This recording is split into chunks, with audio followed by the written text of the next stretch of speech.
Mesdames, Mesdemoiselles et Messieurs, bonjour. Amis scouts d'ici et d'ailleurs, bonjour. Merci de nous suivre depuis la case à Nonzé, plateau dédié à l'occasion de l'événement de la francophonie du scoutisme, le dialogue fraternel à Nonzé, qui se tient ici même à Yamoussoukro depuis le 1er juillet. Aujourd'hui, nous recevons sur ce plateau une éminente personnalité du scoutisme et non des moindres. Président, bonjour. Bonjour. Voilà, nous allons vous laisser l'occasion de vous présenter. Merci, chef. Et je suis le chef Aka Bernard Venceslas, président de la Fédération ivoirienne du scoutisme. D'accord. Président, nous avons assisté aujourd'hui à la cérémonie d'ouverture officielle de cet événement. Quelles sont déjà vos impressions face à tout ce que nous avons pu voir aujourd'hui? Merci. Je pense que d'abord il faut retenir que la Fédération ivoirienne du scoutisme, en tant que fêtière de toutes les associations de Côte d'Ivoire, du scoutisme bien sûr, ne saurait être en marge d'un tel grand événement.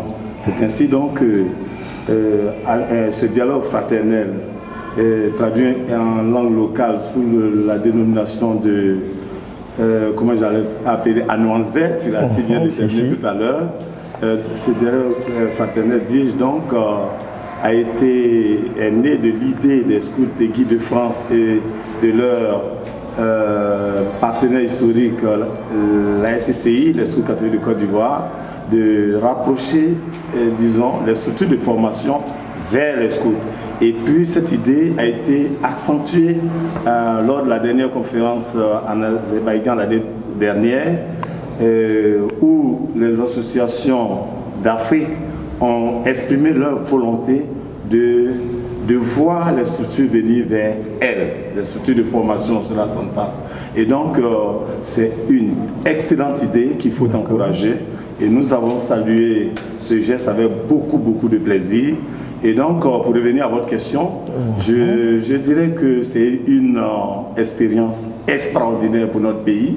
Moi-même, je me suis déplacé à une très forte délégation de la Fédération et je pense que nous avons vécu un moment fantastique avec la présence de plus d'une vingtaine de pays francophones dans le monde, en Afrique et d'ailleurs, qui sont là pour participer à cette grande croisade de formation des jeunes et d'édification de la paix, et à travers nos aumôniers, différents aumôniers, scouts chrétiens comme musulmans, etc., protestants. Et donc, nous saluons cela avec beaucoup de plaisir.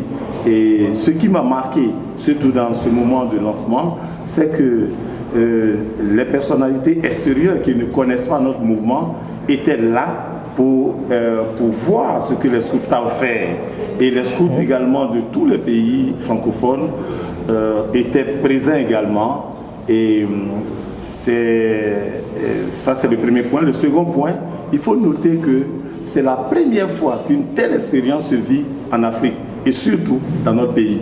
Parce que nous autres, nous avons eu la chance d'aller faire cette formation en France, mais ça revient très cher pour nos jeunes chefs et pour nos responsables.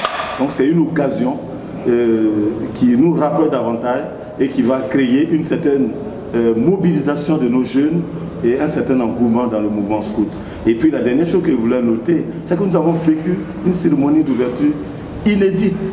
Il n'y avait pas eu de discours lassant, il n'y avait pas eu de moment de trêve. On est parti de surprise en surprise pour montrer aux pays qui sont arrivés les valeurs culturelles que notre pays a, et puis pour leur montrer également les potentialités scouts que nos associations renferment dans notre pays. Et j'ai apprécié particulièrement le tandem entre les deux commissaires organisateurs de la cérémonie qui nous ont permis de vivre un petit moment de speech qui n'a rien à voir avec le classico que nous vivons habituellement. C'est-à-dire c'était un échange de dialogue fraternel. Ils donnaient ainsi le ton à l'événement. D'accord. Vous l'avez dit tout à l'heure, c'est la toute première fois qu'un événement d'une grande taille se déroule en Afrique. Exact. Or, nous savons très bien que la région Afrique comporte plusieurs pays. Pourquoi le choix de la Côte d'Ivoire? Ah oui, je pense que c'est d'abord une chance pour notre pays d'être choisi, mais il faut voir que aujourd'hui, il y a beaucoup de facteurs qui expliquent cela. Il y a d'abord le facteur géographique de notre pays. La Côte d'Ivoire est considérée comme un pays géographiquement bien situé, pas du tout excentré, bien situé par rapport aux autres pays. Et donc, il était plus facile pour ces organisateurs qui ont l'habitude de ces événements en Europe et principalement en France de venir en Afrique en choisissant la Côte d'Ivoire. Et puis, il y a aussi le facteur de croissance. Vous savez, nous commençons à rentrer dans la philosophie 2023, c'est-à-dire la vision 2023 de notre mouvement, c'est-à-dire qui consiste à parler de croissance et de qualité du scoutisme. Aujourd'hui, la Côte d'Ivoire est parmi les pays en Afrique qui ont bien, se sont bien appropriés cette philosophie de croissance. Voyez-vous, la fédération qui était à 9 000, à près de 10 000 scouts il y a l'année dernière, il y a quelques 2 ans, j'allais dire. Aujourd'hui, le rapport que nous avons pu déposer en Azerbaïdjan, à Bakou, il y a quelques mois, ce rapport fait état de 13 000 scouts. Et nous avons été salués par rapport à cela. Et déjà à l'horizon 2020, c'est-à-dire en l'an 2020, nous comptons arriver à 15 000 scouts. Et donc en 2023, vous imaginez. Et cela a été vraiment salué au point où nous comptons parmi les pays les plus en vue et les pays qui sont en train de tendre vers la vision de l'OMMS. D'accord. Mais pour vous, qui êtes président de fédération, c'est-à-dire qui fédérez plusieurs associations, comment pouvez-vous qualifier au niveau organisation? Quels sont les efforts qui ont été fournis? Ou qu'est-ce qui a été mis en œuvre pour réussir un tel événement? Bon, d'abord, il faut dire que l'événement a été une opportunité pour notre pays. Et ces genres d'opportunités créent naturellement des investissements. Il faut dire qu'il y a eu d'abord le grand investissement de l'association qui est en partenariat avec les scouts de Guy de France, c'est-à-dire il faut saluer ici l'effort des scouts catholiques qui s'est investi en termes d'effectifs, en termes d'éléments à former, en termes de responsables, en termes d'aumôniers. Et il faut saluer également la détermination de la fêtière, c'est-à-dire de la fédération qui accompagne le projet. Il faut saluer également le déploiement du bureau Afrique, du bureau régional africain. Et puis il faut dire merci à l'OMMS pour avoir accepté de confier cette mission à notre modeste pays. Pour le scoutisme de Côte d'Ivoire, c'est, disons, un moment de grand intérêt parce que ce type d'événement permet de booster, d'encourager nos jeunes, permet de nous mettre plus en confiance vis-à-vis de l'autorité, vis-à-vis des non-scouts et vis-à-vis des scouts eux-mêmes. Et donc, le déploiement, il est à tous les niveaux, au niveau spirituel, au niveau financier, au niveau moral. Et il faut saluer et dire merci à l'Association des scouts catholiques de Côte d'Ivoire. Comment vivez-vous ou bien comment comptez-vous vivre cet événement? Merci. L'événement, on est déjà là-dedans, avant, pendant et même après, on sera là-dedans, avant, en termes de préparation. Parce que, rassurez-vous, même le ministère de tutelle a accompagné à distance quand même le projet. C'est-à-dire qu'on n'a pas dormi, on a toujours accompagner l'association, les deux associations. Mais quand je dis dedans aussi, on est dedans. Depuis le 1er juillet, nous vivons au rythme d'Anoisé, qu'il faut entendre, disons, l'engagement de 3 programmes, c'est-à-dire la formation des formateurs. il y a le dialogue fraternel, il y a également l'interreligieux.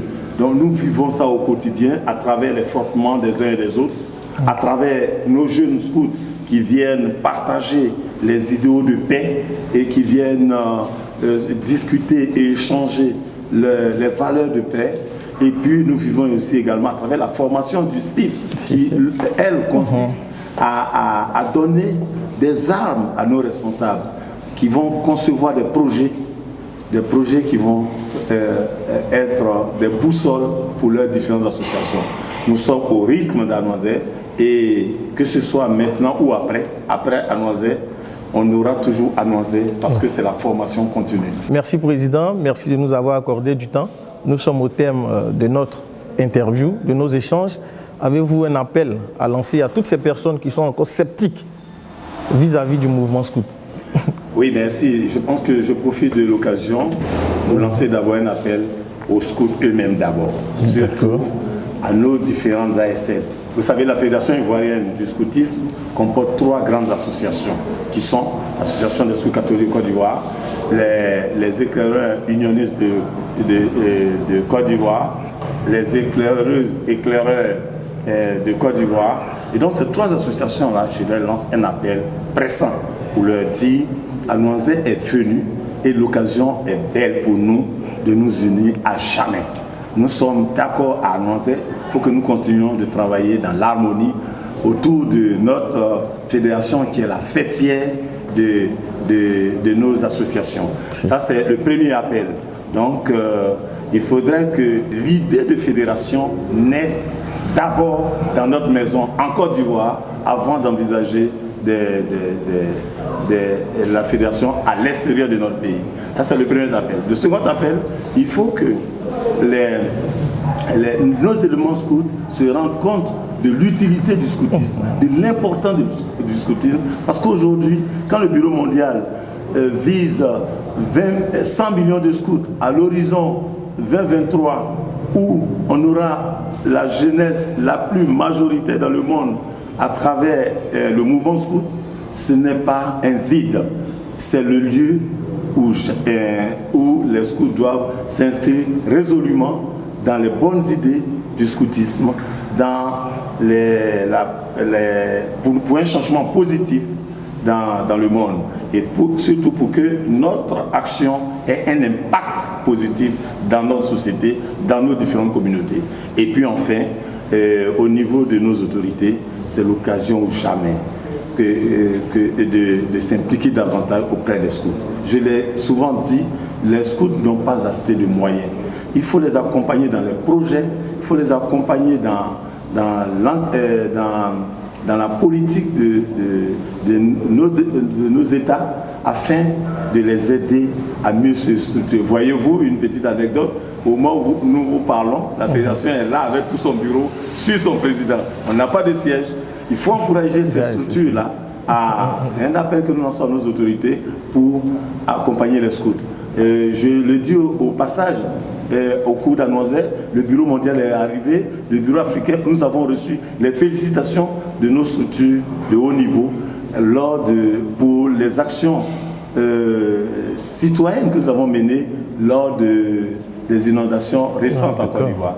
Là aussi, nos autorités ont reconnu notre présence et ça aussi, ça fait partie de notre mission, créer toujours des mouvements, des actions positives auprès des citoyens, aider son prochain, le devoir envers son prochain. Et ça, cet appel-là me tient à cœur et c'est le moment aussi où les non-scouts doivent comprendre les actions véritables des scouts. Les scouts ne sont pas des ramasseurs de chaises, des voleurs de poulets. Les scouts, ce sont des travailleurs. Aujourd'hui, on a à Anoisé des fondateurs d'écoles, on a à Anoisé des ministres, des députés, des ingénieurs, des médecins, des enseignants, etc.